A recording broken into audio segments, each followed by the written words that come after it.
আসসালামু আলাইকুম guys, welcome to new blog তো না, welcome to new video. Editing করতেছিলাম, হঠাৎ কারেন্ট চলে গেল। ভাবলাম একটু ছাদে যাই। চাঁদনি রাত, ক্যামেরা হয়তো বা বোঝা যাচ্ছে না, আকাশে মেঘগুলো ক্লিয়ার দেখা যাচ্ছে, চারদিকে অনেক নিস্তব্ধতা গাইস। সেটা পৃথিবীটা কেমন জানি হয়ে যাচ্ছে, বলতেছি কেন। আজকে পরে আসতেছিলাম, আসার সময় রাস্তায় একটা কাক দেখতে পারলাম, মৃত কাক। তখন ছেলেবেলার কথা মনে পড়ে গেল। ছেলেবেলায় যখন রাস্তা দিয়ে হেঁটে যাইতাম, যদি কোনো কাক আহত হইতো বা মারা যাইতো, আমাদের কারেন্টের লাইন আশেপাশে হাজার হাজার কাক ঘোরাফেরা করতো, হাজার হাজার কাক ঘোরাফেরা করতো। ওটা নিচ দিয়ে যাওয়া যেত না, কাকে আইসা আক্রমণ করতো। সো আজকে যে ঘটনাটা দেখলাম সেটা হচ্ছে একটা কাক মৃত পড়ে রয়েছে, একটা কাক আশেপাশে নাই।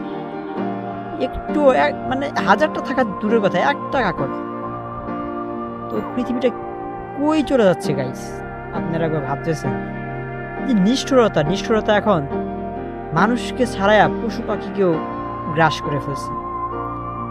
এরকম যদি চলতে থাকে আগামী 10, 20, 30 বছর পর, তখন আর এই যে রাস্তাঘাটে মানুষ চলাচল করবে, এগুলা মানুষ থাকবে না, এই কোনো প্রাণী থাকবে না রাস্তাঘাটে, সবাই থাকবে একটা মেশিন।